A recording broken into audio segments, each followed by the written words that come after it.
और देश भर में आज श्री कृष्ण जन्माष्टमी मनाई जा रही है। मथुरा वृंदावन में श्री कृष्ण जन्म उत्सव की धूम है। मंदिर में बड़ी संख्या में कृष्ण भक्त उमड़े हुए हैं। मुंबई में दही हांडी का उल्लास है। भक्त भगवान श्री कृष्ण की पूजा पाठ और भजन कीर्तन कर रहे हैं और कान्हा का जन्मोत्सव भक्ति भाव से मना रहे हैं। हम आपको तस्वीरें दिखा रहे हैं। देश के अलग अलग हिस्सों से तस्वीरें आ रही हैं कृष्ण जन्मोत्सव को लेकर, और आज इसको लेकर तैयारियां की गई है। कान्हा का जन्मोत्सव भक्ति भाव से मना रहे हैं उनके भक्त।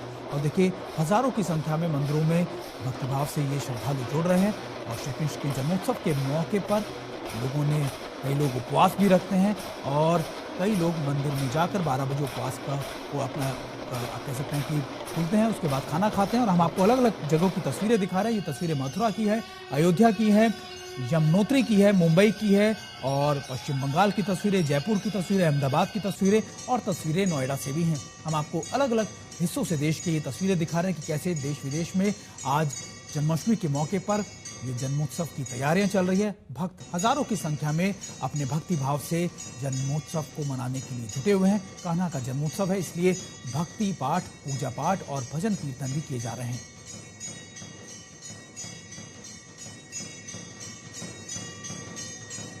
देखिए, हम आपको तस्वीरें दिखा रहे हैं। देश के अलग अलग हिस्सों की तस्वीरें हम आपको दिखा रहे हैं, जहां मथुरा, अयोध्या, यमुनोत्री, मुंबई, जयपुर, अहमदाबाद, नोएडा और पश्चिम बंगाल की ये तस्वीरें जो आपको दिखा रही हैं कि कैसे देश के अलग अलग हिस्सों में ये जश्न मनाया जा रहा है। और हमारे साथ हमारे दो सहयोगी मथुरा से हमारे साथ संजय शर्मा जुड़े हुए हैं और हमारे साथ मुंबई से ऋतिक भी जुड़े हैं। सबसे पहले संजय जी का मैं रुख करता हूं। संजय जी, खास तौर पर आज किस तरीके की तैयारी है, किस तरीके का मंजर वहां पर है, अगर आप हमें दिखा सके और थोड़ा बता भी सके तो।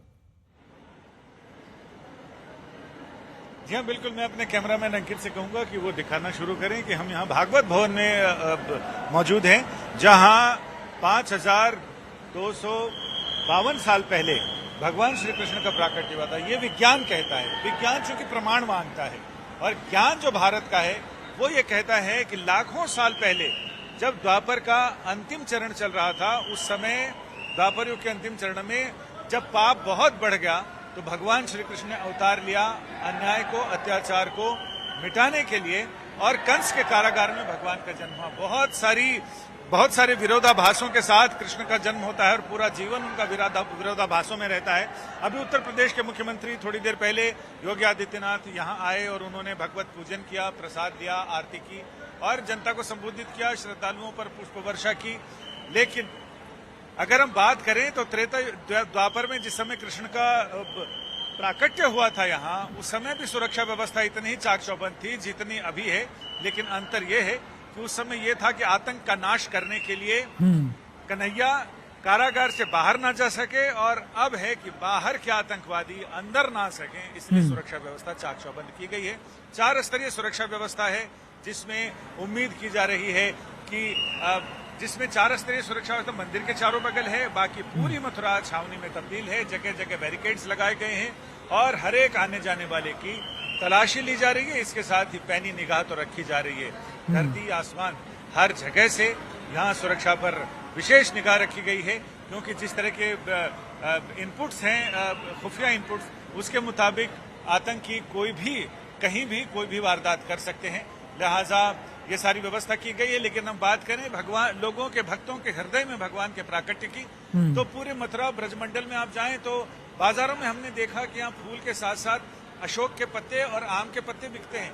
तो ये कहा गया कि हर एक ब्रजवासी अपने घर में बंदर मार सजाता है, और जो भगवान का झूला है जिसमें रात को उनको झुलाया जाएगा और ये गाया जाएगा सोहर और लोरी के रूप में, नंद घर आनंद भयो जय कन्हैया लाल की, और प्रकट भये नंदलाल बिरज में। तो ये सारे जब सोहर और उनके प्राकट्य के गीत गाए जाएंगे तो उस समय इन सारी चीजों का इस्तेमाल होता है।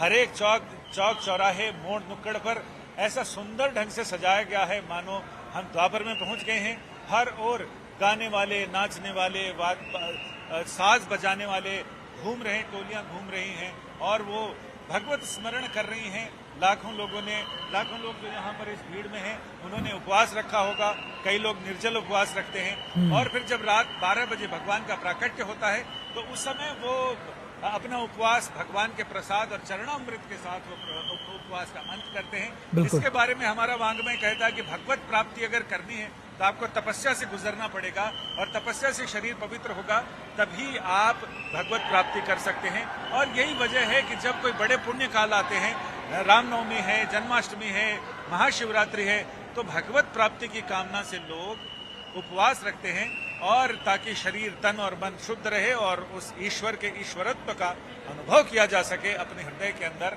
तो लोग कहते हैं कि हर एक हृदय में ब्रज है, हर एक शरीर में वो 7-8 वन हैं, जिन 8 चीजों के साथ कृष्ण का हमेशा संपर्क रहा, हमेशा संयोग रहा। यानी अष्टमी की तिथि कृष्ण वसुदेव और देवकी के 8वें पुत्र के रूप में जन्म, 8 पटरानियां, 8 सखाएं। तो ये तमाम चीजें, अष्ट चीजें बताती हैं कि कृष्ण पूरे जीवन के केंद्र में। बिल्कुल संजय, आपने जिस तरीके से बयां की सारी चीजें, अद्भुत तस्वीरें और अद्भुत आपने बयां कर रहे हैं, कैसे किस तरीके से आपने साइंस को और अध्यात्म को एक साथ जोड़ा और आपने बताया। हमारे साथ हमारे दूसरे सहयोगी भी जुड़े हुए हैं जो मुंबई से हैं। ऋतिक का रुख भी कर ले, दही हांडी को लेकर किस तरीके की तैयारियां, किस तरीके के दृश्य हैं, उनका रुख भी करते हैं और वो तस्वीर अपने दर्शकों तक पहुंचाते हैं। सबसे पहले तो आपको बता दूं कि मुंबई में कल रात से मूसलाधार बारिश हो रही है और इस बारिश के साथ ही जो गोविंदा है, जो इस दही काला उत्सव में सहभागी होते हैं, जो मानवीय पिरामिड यहाँ पर रचते हैं, बड़े बड़े थर यहाँ पर रचते हैं, उनका उत्साह भी उफान पर नजर आ रहा है। फिलहाल में ऐसे ही एक गोविंदा पथक, जो मलाड मुंबई का एक पथक है, उनके साथ मुंबई की सड़कों पर सफर कर रहा हूँ और आपको दिखा दूं कि किस तरह से उत्साह है। मैं अपने कैमरामैन को ये दिखाने की कोशिश करूंगा कि किस तरह से मुंबई की सड़कों पर गोविंदा जो है वो बड़े पैमाने पर यहाँ पर नजर आ रहे हैं। काफी उत्साह के साथ पूरे मुंबई में जो है दही हांडी महोत्सव मनाया जा रहा है, जन्माष्टमी मनाया जा रहा है। हालांकि मुंबई की सड़कों पर बारिश और ट्रैफिक देखी जा रही है, लेकिन उत्साह में कहीं भी कमी नजर नहीं आ रही। साथ ही साथ यहाँ पर छोटे बच्चे जो है वो 8वें और 9वें थर तक जाकर इतनी ऊंची ऊंची दही हांडी फोड़ने की कोशिश करते हैं। उनमें से एक ये नीरज जो है, कितने एज क्या है आपका? 8 साल। कौन से थर तक आप चढ़ते हो ऊपर? 5 थर तक चढ़, डर नहीं लगता? नहीं।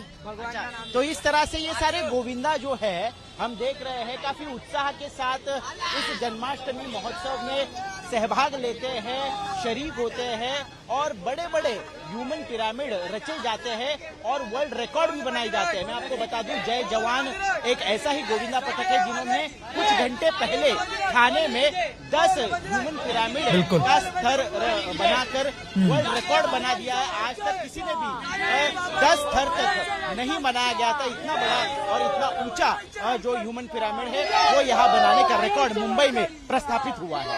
बिल्कुल ऋतिक, एक और बात, क्योंकि आप उन बच्चों से बात कर रहे हैं जिनको हम देख रहे हैं, जिनमें उत्साह हम देख रहे हैं, खासतौर पे आप बताइए कि कुछ हमने सुना था कि विदेशों से भी एक टीम आई हुई है, लगातार 111 लोगों की वो टीम है और वो भी दही हांडी में आप कह सकते हैं कि शामिल होगी। क्या कुछ खास तैयारियां इस बार की गई हैं? जी बिल्कुल, देखिए जिस तरह से दही हांडी महोत्सव का आयोजन किया जाता है, ऊंची ऊंची हांडियां रची जाती है और उन्हें फोड़ने के लिए, जैसे मैंने बताया, 9 से 10 थर रिकॉर्ड ब्रेक यहाँ पर ह्यूमन पिरामिड रची जाते हैं। उनमें से ही एक गोविंदा पथक जो मलाड से यहाँ आया हुआ है। कितने महीनों से आप प्रैक्टिस कर रहे हैं? दो। और कितने लोग जुड़ते हैं इस सारे? 30-40। यस। कई बार आप जब प्रैक्टिस करते हो आपको लगता भी होगा, दुखता भी होगा। पर सेफ्टी है, हमारे पास लोग हैं पकड़ने के लिए, सेफ्टी रखे। टॉपर के लिए अलग से रस्सी बांध कर रखते हैं टॉपर को, और सब लोग हैं हमारे पास पकड़ने के लिए। देखिए कई सारे नियमों के तहत सेफ्टी का भी ख्याल रखा जाता है। आजकल हार्नेस दिया जाता है, इस तरह के जो हेलमेट है वो पहनाए जाते हैं। उसके बगैर यहाँ पर ये हांडी जो है ये फोड़ने दी नहीं जाती। यानी सेफ्टी के ख्यालात भी सरकार रख रहा है, नियमों का पालन भी करना और साथ ही साथ उत्साह में शरीक भी होना है और उफान पर ये उत्साह हमें दिखाई दे रहा है। बिल्कुल बिल्कुल, आपका दोबारा से रुख करेंगे।